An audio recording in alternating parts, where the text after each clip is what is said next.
Welcome to The Teacher's Story. I'm Jackie Scully. This is a podcast to elevate teacher voice. In this program, you will hear teachers sharing their journey into this profession and their ideas for education. I'm kicking it off Teacher Appreciation Week, which starts May 2nd.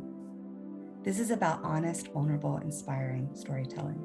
It's a time and a space for teachers to share their ideas for the future of education.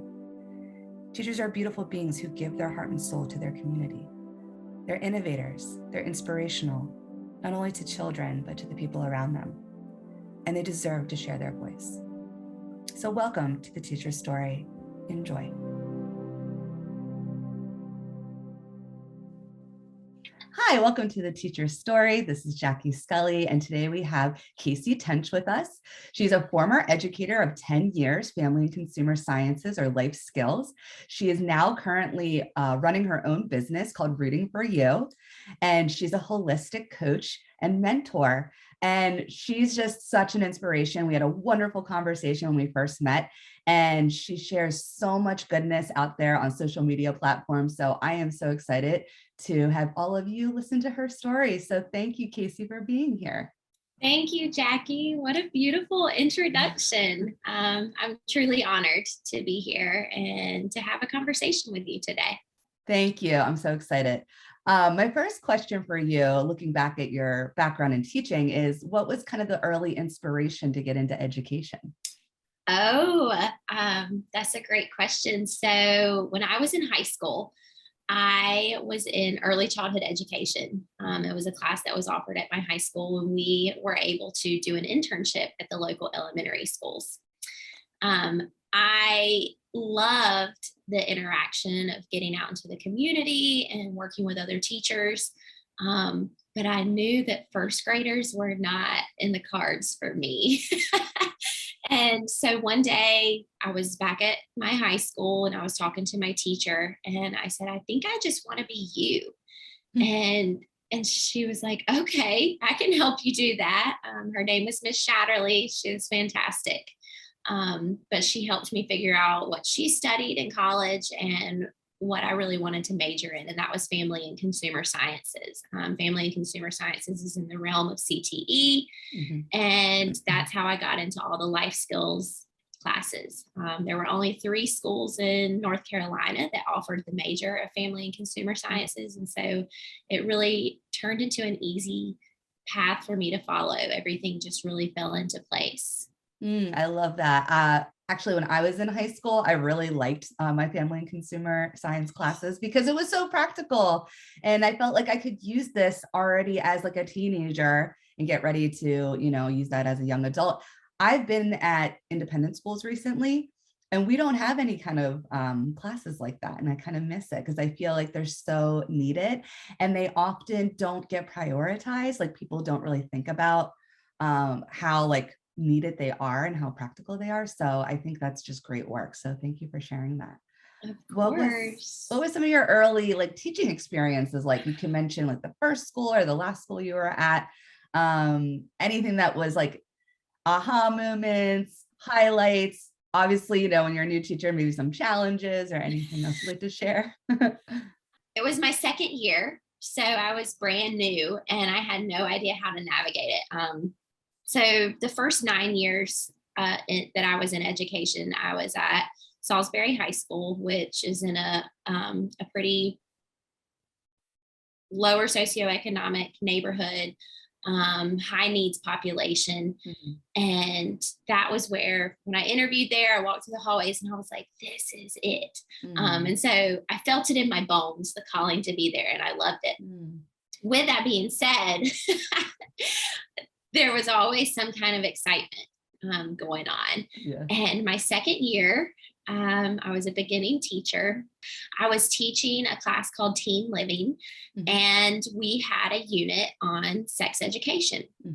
And so, I knew when I was in college, I did my internship, and I knew that I would be teaching sex, about sex. And in North Carolina, it's abstinence only is what we would teach.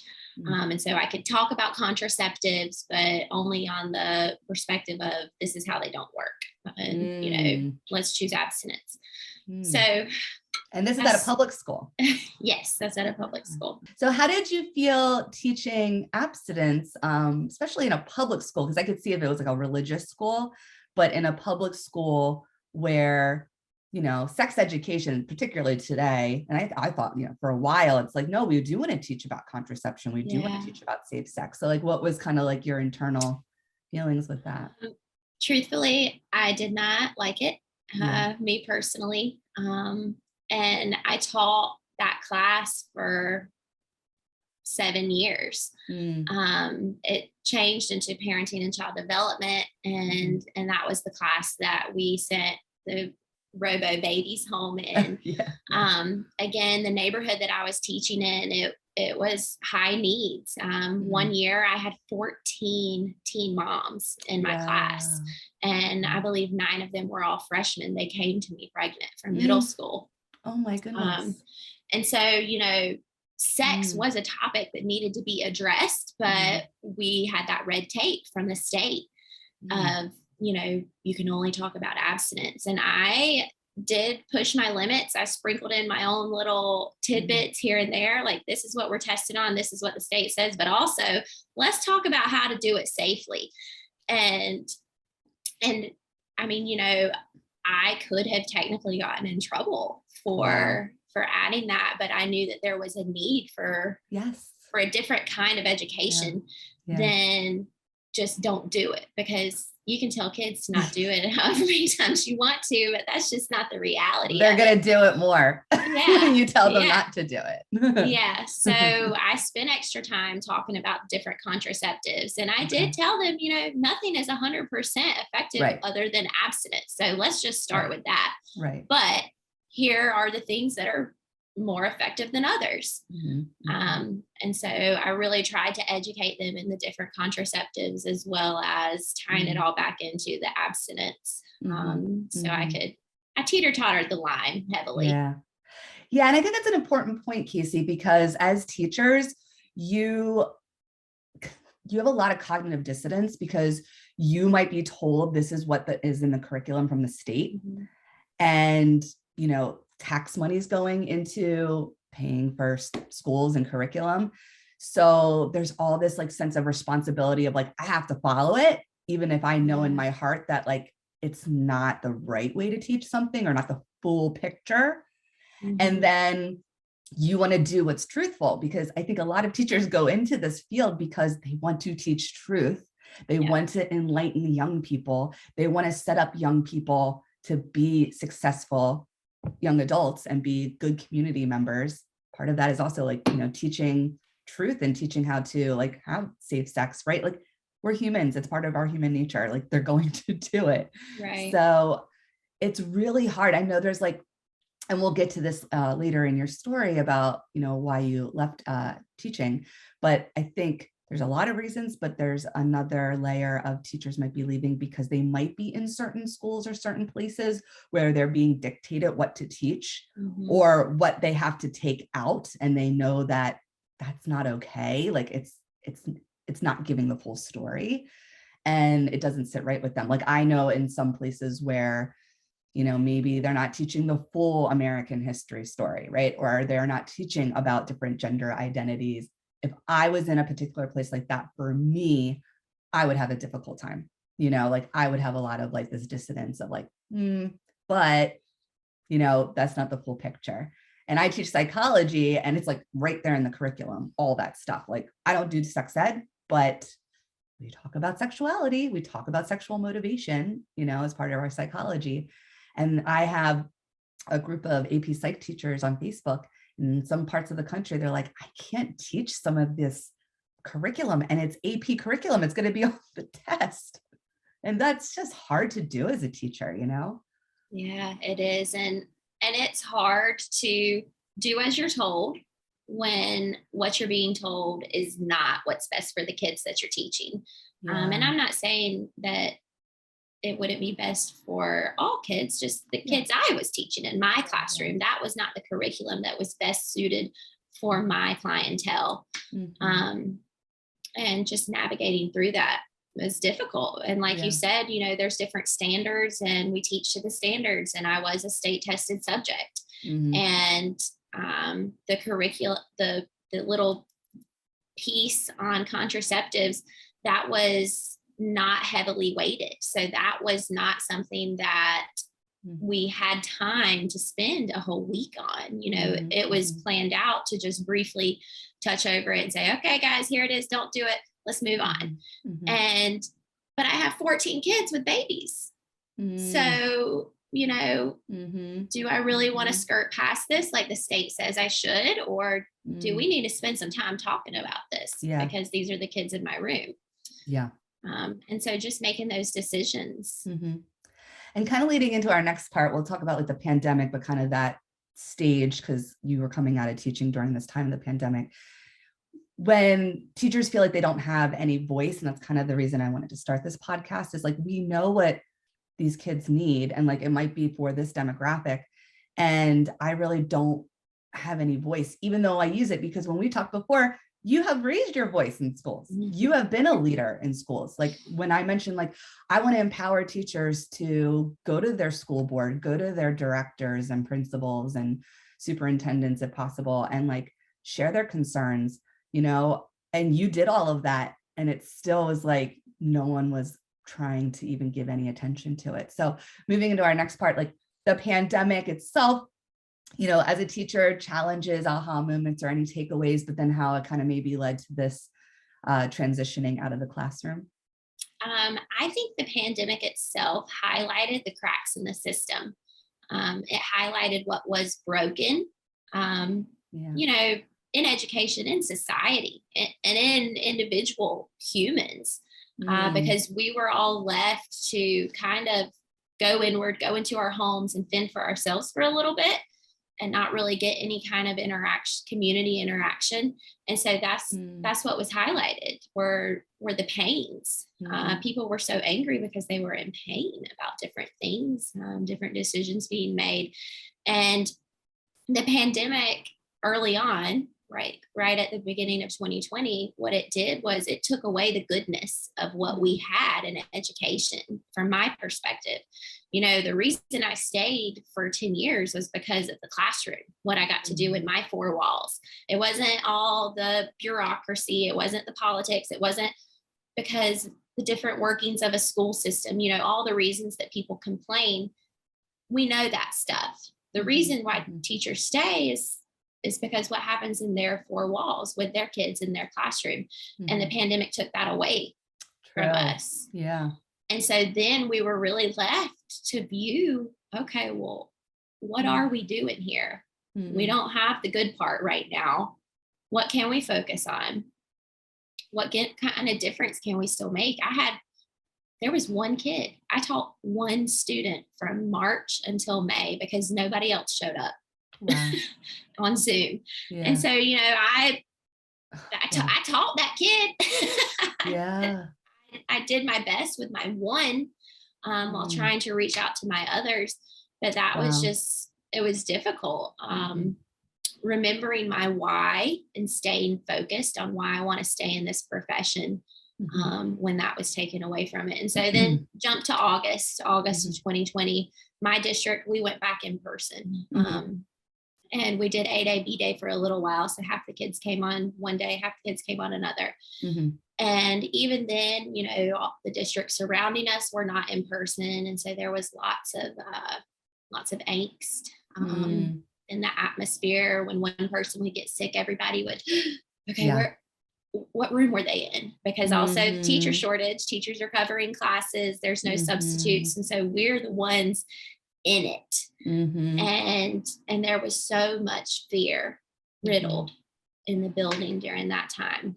I was teacher of the year this year. And so I was teacher of the year 2020 to 2021. And so that year of being in the building, A-Day, B-Day, COVID looming, that was that was the year I had this leadership role. Wow. And I was faculty advisor for 3 different student clubs. I was on quite a few different teacher leadership teams in the building. And so I had my hand in a lot of different things, and my voice was being used. I was saying, hey, that's not working. Hey, we're not serving this population. I was advocating for the kids. I was advocating for the teachers. And I was burning at both ends. Because I did everything in my power. I went to the school board when I saw that things at the building level were not meeting our needs. And I mean, if there's one thing about me, I'm going to say what I need to say. And I did that. And I did it fiercely for that whole school year. And by the end of the school year 2021, I was just a pile of nothingness because I had given it all that whole year. And I was so burnt out. I knew this is not sustainable. It's not sustainable for me. And so I had to make a decision, do I want to stay in this school? I loved the school I was at. I loved the kids. I loved the staff. I loved the community. But I was different personally, and I didn't like who I was. And so I needed a change. And that change was either leave education fully or try it out at a different school. A veteran teacher said, Kasey, you're too good at this. Don't leave. Try out at a different school. So I did. And I went to a different school and I stayed there for 1 year. A lot of the same things happened at the second school. Leadership was very similar. District politics, very similar. And so that year, this past school year, was when I began creating my exit plan. And I knew that my exit plan would be moving into a role of support for my community, because through all of that, through COVID and school, and I had my own chronic illnesses I was managing, there was a lack of support across the board. And so that was my goal. How can I move in? How can I still feel fulfilled like I do in the classroom? How can I still know that I have a purpose in other people's lives, but not in this way? And so I found coaching. I worked with a life coach, and it was transformative for me. And working with her really helped me navigate my last year in the classroom in a way where I wasn't burning at both ends. And I was able to take care of myself and others with boundaries in place. And so that's what I moved into. And now I coach women on how to take care of themselves. And I have this belief system that my whole business is very naturalistic in its essence. And I talk about finding the root cause of why we struggle with different things that we struggle with, and talking about the kids. And through my 10 years, every year, even before COVID, every year the kids were coming to me with more mental health struggles, more anxiety, more depression, more OCD, more ADHD. Every year there was more of it. And I began teaching a counseling and mental health class. I was on a team called MTSS, where we focused a lot on social and emotional learning, even shared that with the whole school. I was doing these things to address the mental health needs of my students, but each year it was just worse. And then the past school year, I knew I want to help, but how? And so tying back into the naturalistic sense, I wanted to get to the root. And I know when a flower does not bloom, we don't look at that flower and say, hey, what's wrong with you? We address the soil. We are curious, okay, maybe it wasn't getting enough sun. Did you forget to water it? And so we assess the environment in which it grows. And I like to think about kids in that same way. If we have a kid that is not thriving, it's not the kid's fault. Right. Absolutely. We could try to polish that child as much as we want to, but at the end of the day, if the environment in which that child is growing is not sustainable, if it's not suitable for the child, they're not going to be successful. And so now my role is working with both parents and educators who are burnt out, and I'm working with them not from a sense of you're not doing enough. I know they're not receiving the support that they need. And so I want to move in as a system of support for the environment in which a child grows. And I want to support that environment, because when that environment is supported, the environment will thrive, the parents, the teachers will thrive, and then that child will be so much more successful. Yeah, thank you. A couple of things I want to hit on. Teacher of the year, right? All these roles in a school, you have your place, right? Like you're a leader in the school. When you have, and I'm not saying you have to do that to gain respect as a teacher and should, be listened to by the administration, but you had this title and this role, and you still felt like you were not fully being respected, right? I mean, that is a huge problem in the system. And I've heard that from many other teachers across the country and just people I've talked to and interviewed, that they're usually the best educators and they're the ones leading in the school, and they see the real issues and they want to bring up these concerns, and they feel like they're just like, no, we're not going to listen to you. So it's like you have to step out of that and then see how you can then make an impact in the community. So I had another teacher who transitioned out, and they went into like DEI consulting, but wanting to work at really looking at how to infuse it properly in the workplace, but then also go back to the schools. There are good educators leaving, and they're going into other work that is still transforming the community around them.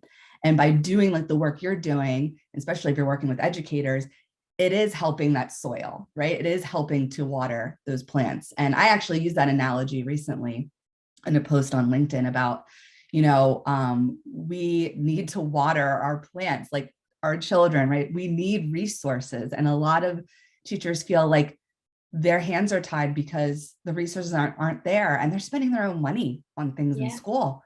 I just was looking at a teacher saying, because the school year is starting, or it has started already, that they're starting the school year and there's like no textbooks, like the ones they need for the classroom yet. It's like, well, what are we going to start with? Or there was like no paper for like the printer. I'm like, where is this tax money going? Like, how are you going to run a school without minimal supplies, And it's not happening everywhere, but it is happening in a lot of schools, and particularly like schools like maybe the ones that you worked at, which is another frustration of mine, is that it's a public school system. It is a social program, and it is vastly different from city to city and state to state. I'm right outside of Philadelphia. There's schools that still don't have air conditioning, and like kids can't go to school when, obviously it's too like hot, like in May even, or June, or even September when they're going back.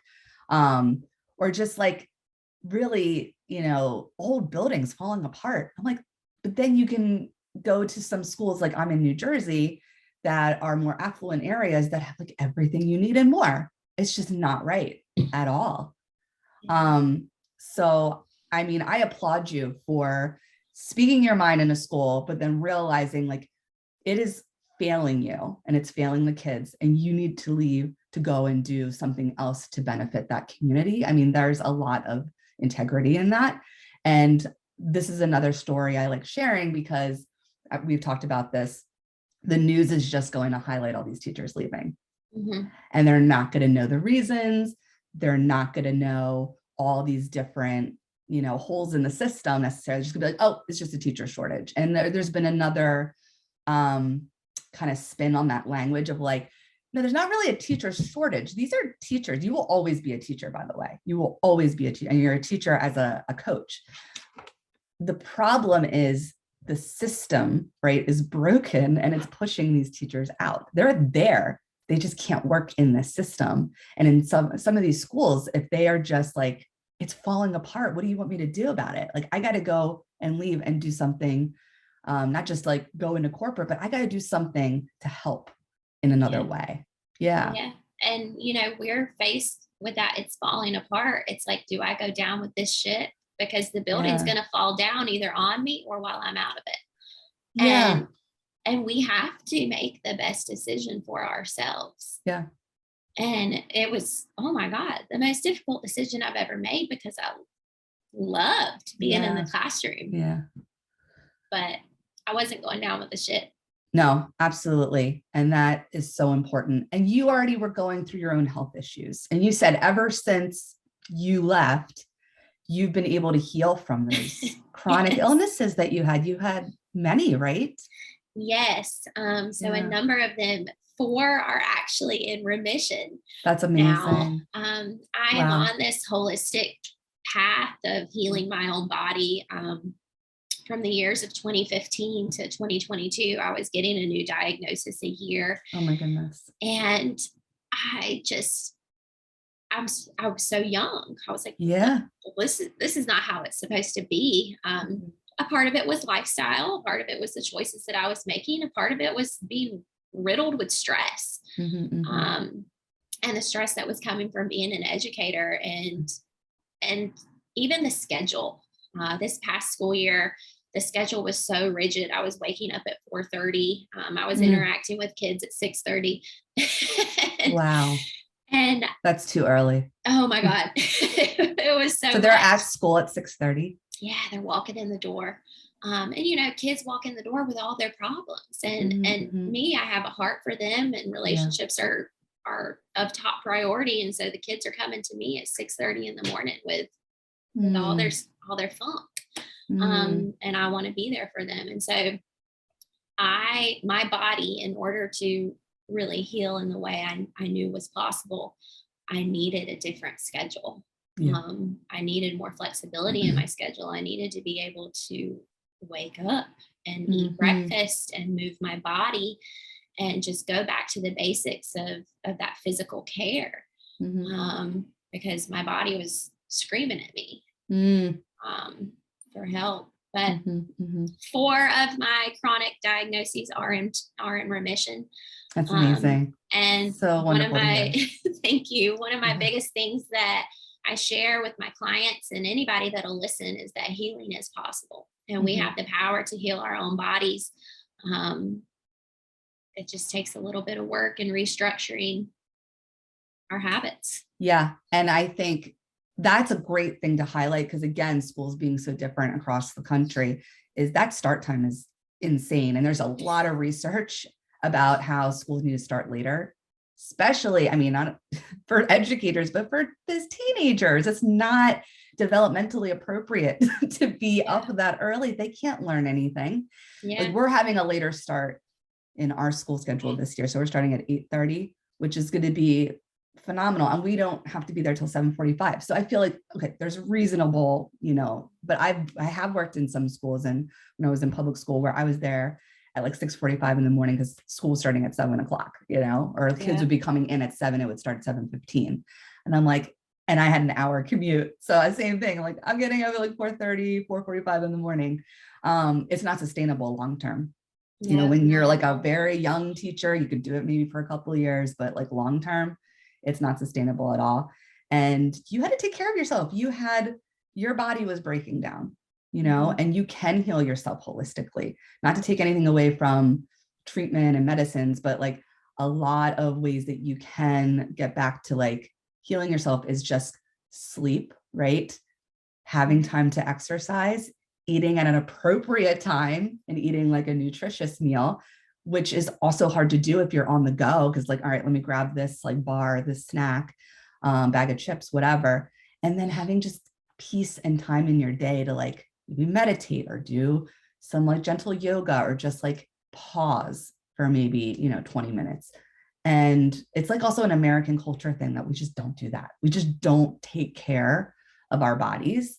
And then that in turn affects our mental health. It's all connected, you Yeah. know, it needs to be a Yeah. priority. So the work you're doing, you were talking about this before, is not only helping like all different kinds of, people from different professions, but you do work with educators as well. Yes. Yeah. So you wanted to explain a little bit about the work that you've done with them? Yes. So I first, noting that there is this surge of teachers leaving, I feel like there's a couple different viewpoints on it. I feel like there's teachers who have left and they're like, yeah, let's rally and all teachers leave. Yeah. Yeah. Yeah. Yeah. And Just let the whole system crash. Who yeah, cares? Yeah. and that's not where I'm at. Yeah. I left because I needed to. That was what was Yeah. best for me. And there are still so many educators. I mean, my best friends are teachers. Mhm, mhm. I now want to support the people that are still in the system so that the system doesn't completely fall apart, because the kids need to go to school. Yeah. I just cannot personally be in the building and with that schedule, but I Mm-hmm. want to be able to support people in that way. And so I have two separate clients right now, one who is a teacher and wants to remain a teacher, one who is a teacher and is pursuing other careers.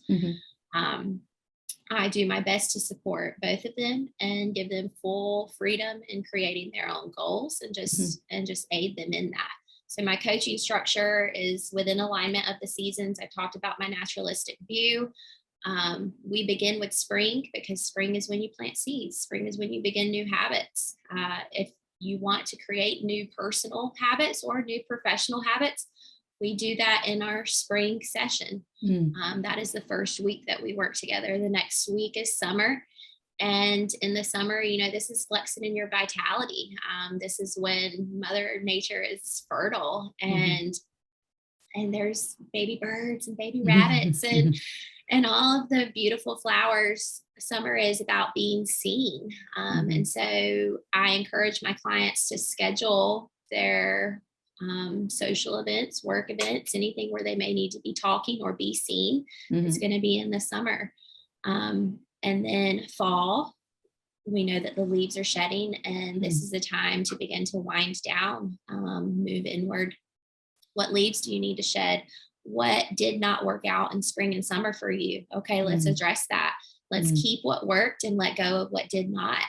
A lot of my clients are letting go of shame and guilt and shitty boundaries. I think teachers really struggle with the boundaries because our heart's in it and we don't want to say no to our administrators or the kids. And so learning how to say no and learning how to protect yourself fiercely and in a sacred way, but releasing those parts of you and the habits that don't really serve. And then winter is the time to rest and to integrate what you learned, and allow the decay to take place. When the leaves fall off the trees in Mother Nature, they then decompose into the earth and nourish the soil so that the trees can bloom back in the spring. And we go through this physically and energetically as humans. And so that's the structure of my coaching business. We move through the seasons just like Mother Nature does.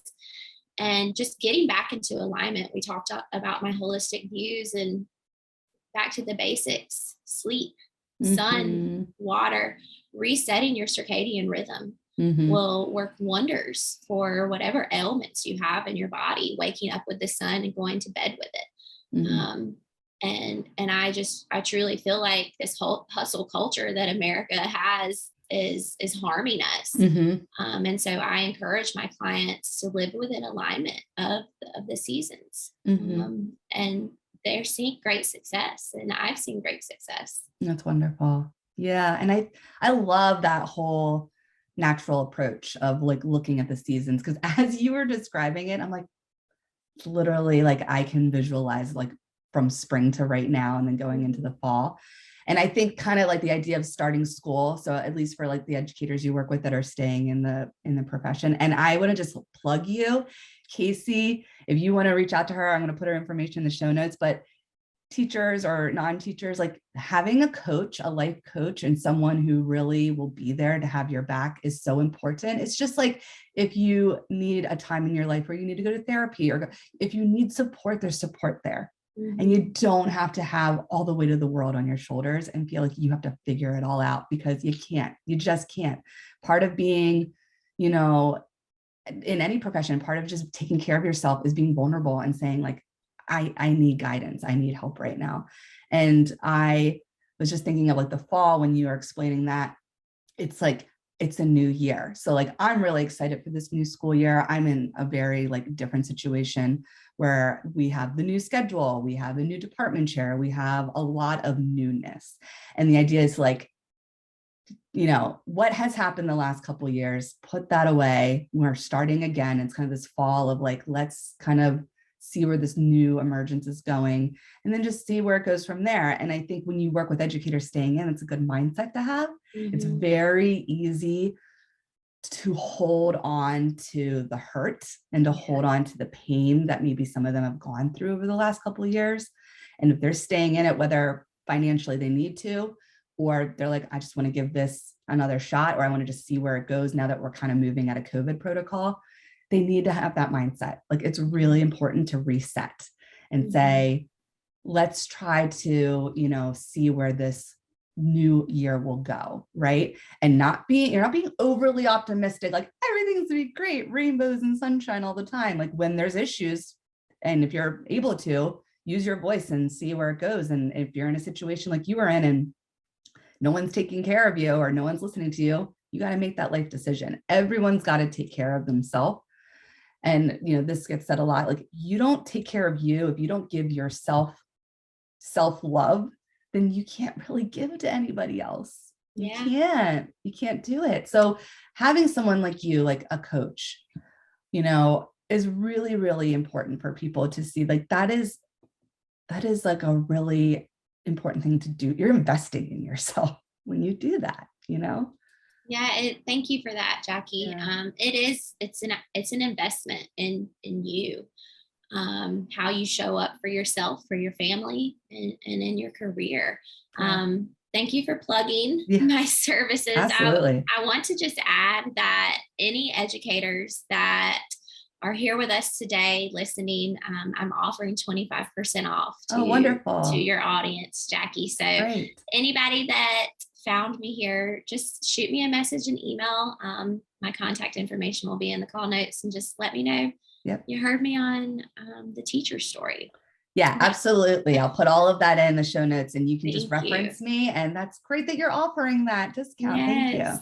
I also want to touch on something you said, the releasing the pain of the past. There is this, I call it the badge of burnout that that some teachers walk around with.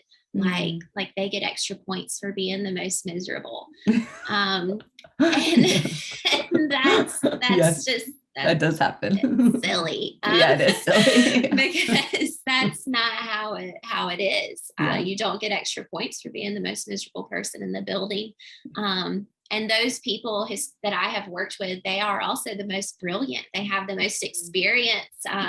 They have the most value, but then they just carry it around as a burden instead of as brilliance. And thinking about fall, hold on to what does and release what does not. Hold on to what you learned from your experience and release the pain of it. Because when you carry that pain, that does not serve you, and it doesn't serve anyone around you. And there's such a freedom. There is such a freedom in being able to move on neutral, because a lot of people are like, oh, so you want me to just be positive, always. Be neutral. Just be neutral to it. You don't have to walk into a situation and call it beautiful when it's actually pretty crappy. But you can walk in and note it for what it is, and you don't have to talk down on it. And you also don't have to raise it up. Be neutral. Have a neutral viewpoint on the school year. If having a positive viewpoint feels foreign to you, don't do that. Just try to be neutral about it. Same towards administration, colleagues, parents. I mean, anything that we know teachers are in the workroom complaining about, let's just try to be neutral about it. And in my first year of teaching, my mentor told me to stay out of the workroom. Yes, I've heard that. Only go in to heat your food up, girl. and I didn't know why she told me that. My first year, because I was first year teacher.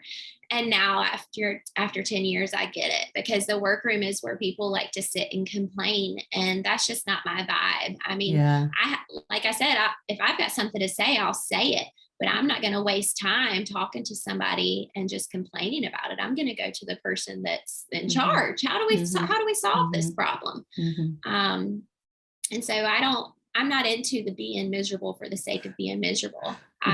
I like to do something about it. And to me, I sought out a life coach because I was miserable. And since I don't enjoy that, I wanted to change it. Right. And I was able to. And I was able to in such a transformative way that I knew that I would be able to share these gifts with others. That's so important. That is so true. And I'm sure it doesn't just happen in schools. It happens in a lot of workplaces, but there is, and I've been there too. I've been the workroom person, right? We've all been there where we're like, okay, I'm getting all like into this kind of cycle of, let's just complain about things. But it is good to kind of like stop yourself. Like, again, we're humans. We might do that and get frustrated, and we want to lean on our colleagues, and that might feel good in a supportive way. And it's good to have a vent session when you need to have a vent session, but you also need to just stop yourself and be like, okay, I'm going to move on now. If there's something I can do about it, I will try to raise my voice and share concerns. If it's something I really know I don't have a lot of, say in, or maybe I have tried to raise my voice and nothing happens. And again, you can evaluate the school year as you go through it, but it's like, I'm just going to concentrate on my four walls, like on my class. And I just love being, and it took me a while to get to this point, but like when I'm super present in school, like whatever happened yesterday, because when I was a young teacher, I would hold on to like that crappy lesson, right? Or something that went on with like the students, like, classroom management. But it's like when you can be completely present in the classroom and just give your full energy to those kids, and you can like vibe with them and be kind of in this like state of flow, it's unbelievable. So, I mean, for those who are still in it, who want to stay in it, for a while, or maybe they're just testing to see how the school year is, but maybe they're not in an environment that's really supportive, focus on the present and focus on what you're doing like in the classroom with those kids. And you will have moments of joy. You're going to have moments of frustration, but you're going to have moments of joy. And then you evaluate, right? Like as you go through the school year, you evaluate kind of long-term. Is this something that I can stay in? Maybe it is going to another school. Maybe I can try. And you did that and it was the same, but maybe it is that, or maybe it's like, maybe I start to work with a coach and think about other possibilities. Everyone's got to just evaluate their own life and what's going on. But when you're in something and you're in it for, 9 months, some teachers have left, halfway through the year, but you're going to burn yourself out completely and be miserable if you're just like thinking about all the problems all the time. Right. And that's the space that I was in that year. Teacher of the year and all the leadership teams and all of that. I had my hands in too much and I knew too much. And that was the thing. I knew too much about the building. And some people, they like that. And, I thought I would. I thought I would like knowing everything. No. It stressed me out.